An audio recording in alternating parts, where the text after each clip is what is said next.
here is the next generation's take on the changes to agricultural property relief. So, here's my take. In 1974, the average UK household was spending around 25% of their pay packet on food. Now, in that same year, the UK joined the European Union. Now, this was fairly unanimously thought of as a great thing. And what it meant was that we became part of an economic free trade zone and we could import as well as export goods freely to the European Union. Now, all the time that we could do that at a competitive price, that was an excellent thing, because we could trade with Europe and we could buy in goods that weren't produced in the UK, and all was happy. Now, fast forward 10 years on from that, the average household spend on food is starting to come down because places like Spain and Italy and Portugal were realising that they could grow things for much less money than we could and then import them into the UK for free and undercut UK farmers. Now, this was having a major impact on UK agriculture. There was a drastic reduction in productivity in UK agriculture. There was mass underinvestment in agricultural property, and there was a huge lack of younger generations coming up into to take over the roles of their fathers and grandfathers. Can I ask a question? Sorry yes. to interrupt. Why were they able to produce food cheaper in Europe than we could do here? They could produce food cheaper than we could because, one, they had to pay people less money. Two, housing was much cheaper over there, so people demanded less money. There was much less legislation around growing stuff, as legislation was starting to come in here. Generally, their production chain was more efficient, so it meant they could produce food cheaper. Okay, thank you. So we're now at that 10-year-on mark, so we're now in 1984, and the then Conservative government, led by Margaret Thatcher, had realised that there was all these problems in UK agriculture, so they introduced something called APR, Agricultural Property Relief. Now, what that meant was that the older generation could then pass on agricultural property to the younger generation free of charge, no tax on that, which then incentivised the older generation to, one, invest in that property. Now, that meant a couple of things, but one, the property was getting better, was safer to work in, but also it was driving productivity because things were better, they were leaner, they were working more efficiently. The second thing that it did was encourage younger generations to get into farming because you could inherit property that had been well maintained and improved for free. And that meant you solved all the problems in one go. You'd driven efficiency, you'd improved agricultural property, and you'd got but the younger generation, well, probably was some children actually back then, you got the younger generation into farming. Excellent, we've solved all the problems,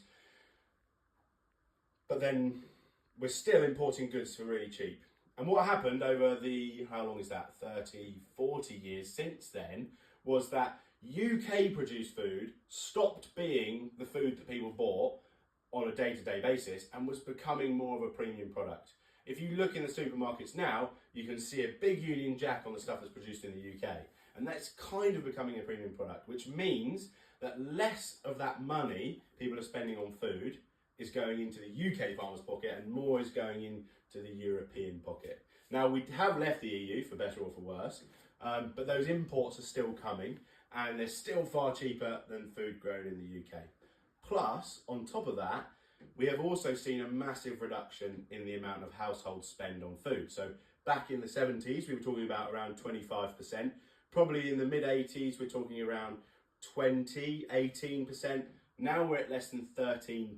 So people are spending less money on food, and also less of that money is going into the UK farmer's pocket, more is going over to Europe.